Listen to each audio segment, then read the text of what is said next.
I was really, really fortunate that very early on I started to experiment with what mattered to me. Sometimes that got me in a lot of trouble.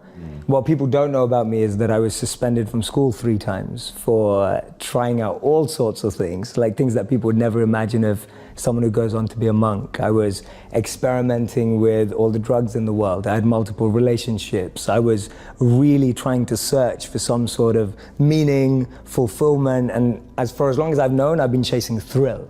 I really value thrill and feeling like I did not see that coming. Yeah, no, not many people do. It's very different. From 14 to 18, I was like this kid who just wanted to try new things out. And my parents' rhetoric would always be, well, make sure you get good grades. And I used to think, well, if I can be bad and get good grades, then it all works, right? Everyone's happy. So that's kind of what I did. And at 18, I was really fortunate when I met a monk. And this monk was invited to speak. And I kind of just went because one of my friends forced me to. At that time, I was listening to CEOs and entrepreneurs and business people and marketers who I thought that's what I was aspiring to be like. And then I hear this monk. And he captivated me like no one had ever captivated me before. It was like staring at the most beautiful woman on the planet. You know, I was completely fixated on him and his message.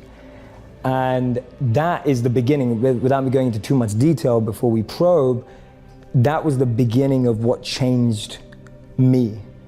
Because I went from being someone who did only want all those things to become successful and trying to, but I started hearing my own inner voice much more in all that noise that I had around me. I remember one of my parents had a maths tutor for me because they wanted to be amazing at maths. And I was pretty good at numbers, and I'd have this tutor and he'd tell me that, he goes, the reason that you're struggling with the next question is because you're always worried about what your parents think. And that really stayed in my head. I was just like, wow, so as long as I'm trapped by what my parents think, I can actually never find the answers to the real questions of life. And there are all these little things happening. I lost 2 great friends when I was 16.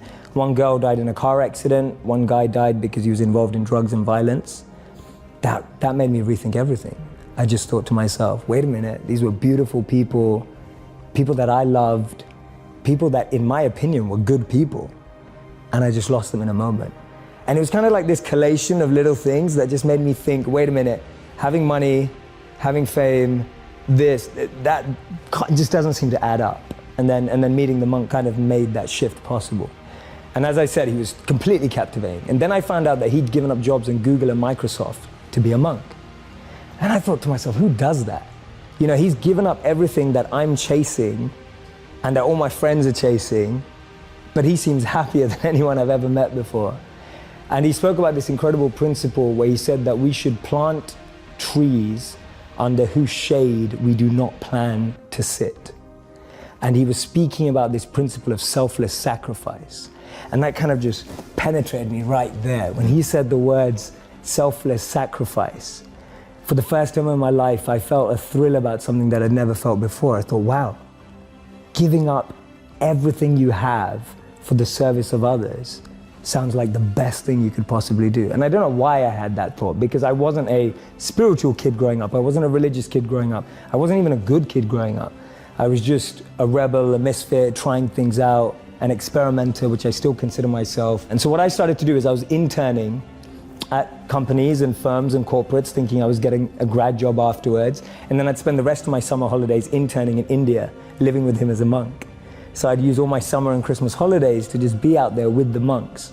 And he introduced me to another 200 to 500 monks that were just like him, just as smart, just as bright, giving up everything they had and using all their skills to make the world a better place. I've always had friends who are older than me. And I could see a lot of them in the most successful careers, successful jobs, beautiful partners, whatever it was. But I saw a sense of lack of fulfillment, meaning, and purpose in their lives. And I've always been an observer, and I would see these people who are like 5 years older than me, 7 years older than me, maybe 10 years older than me. And I'd be watching them and go, is that the life I want? And often the advice I give to people today is fast forward where you are, look at yourself in 10, 15, 20 years time, and ask yourself the question, is that where I want to be? If you're in a company, look at the person who's 20 years ahead of you and ask yourself, is that where I want to be? If you're in a startup, look at where other startups have got to in similar roles and go, is that where I want to be? And if the answer is no, then you need to find a new path. And for me, the answer at that time from observing was no. The path that my parents or society or the university I went to or the community I had that was carving out for me, it didn't feel like the path for me. So I was almost seeking an alternative or a new path. I was just so fortunate that it happened to be an uplifting, powerful path as opposed to something that could have actually taken me down the wrong road, because that could have been possible too. So walk me through the first time you step off the plane in India. It's summer. And so I'm living there, I'm waking up, I'm almost doing all the practices, just as if you were shadowing a CEO. I'm just shadowing a monk. And so I'm just shadowing his lifestyle. So we wake up, he's like one of the most elite monks. So we're waking up at like 2 a.m. every day after sleeping at like 9 or 10 p.m. And then we study these ancient Vedas, which are 5,000 plus years old, together. And we spend 2 hours, and I'm studying with the best of the best here. So he can like analyze and assimilate, and I'm learning fast, taking notes. Then 4 a.m. we go to collective meditation. We do those practices with the other monks as well. 6 a.m. we have personal meditation. So I'm literally going through the life of a monk and falling in love with it step by step, going, wow, I've never had this experience before. I just threw myself in and I was practicing it to the T, right? It wasn't like, oh no, my back hurts when I sit on the floor, I can't stay here for too long. Or, you know, today when people are like, oh, I can't meditate for longer than 2 minutes. I was like, no, I'm gonna do it for 2 hours. If that's what they're doing, I'm gonna give it a go. Because I can only test, the hypothesis will only be true if the experiment is carried out to the degree that they are. So if the hypothesis is, if you live like this, you'll be happy, more fulfilled, then I want to do that. See, we live in echo chambers. We're just surrounded by the same thinking.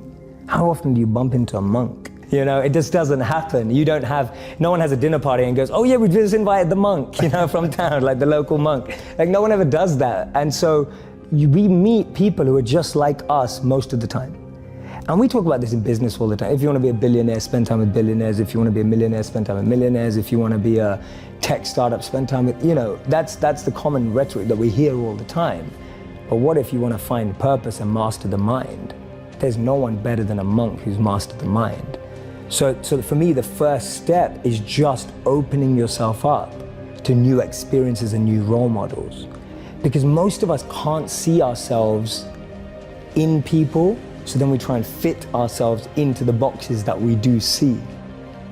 And I mean, there's this beautiful quote that I've been saying it everywhere, and I wish I wrote it, but I didn't. So it's by a philosopher and writer named Cooley. And he said that today, I'm not what I think I am. I'm not what you think I am. I am what I think you think I am. Right? And just let that blow your mind for a moment. It's so powerful. I'm not what I think I am. I'm not what you think I am. I am what I think you think I am. So we live in this perception of a perception of ourselves. Hence, my identity is made by what my parents think I should be. My identity is made up by what my college or university thinks I should achieve.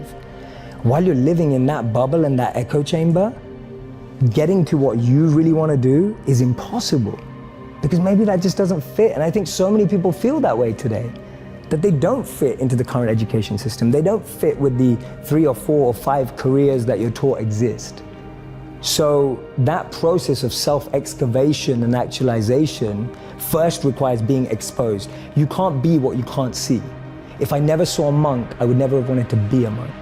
If I never meet a billionaire, I wouldn't want to be one, because I wouldn't know what that feels like. I don't know what it looks like. I don't know what it takes. And I think that's the biggest challenge of our society, that we're not exposed. So that's the first step, being exposed to unique experiences and role models. Second step is finding that experience or role model that you're passionate about, and exactly like you said, taking it seriously. Shadow them, network with them, spend time with them, observe them, even from afar. It takes that observation, being addicted to observing that person's lifestyle. And then the third step is going yes or no. Does that work for me? Not everyone who's going to go off and become a monk is going to feel like the way I did, and that's cool. But not everyone is going to go and follow and shadow a billionaire and go, that's exactly the lifestyle I want. They may want the result, but do they want the hard work that goes with it? And so for me, that's the third step. It's observing, focusing, shadowing, getting as close to the process of that individual, and then going yes or no. Do I want that process? Not do I want the result? The greatest power is to be self-controlled, to be able to train the mind and energy to focus it exactly where you want it and when you want it to be. You are completely detached and undeterred from external ups and downs. You're able to navigate anything that seems tough, challenging, fun, excitement, with the same amount of being equipoised and balanced and equanimity, without being too excited in pleasure or being too depressed in pain. But knowing how to navigate every situation, to me, that's great strength and great power.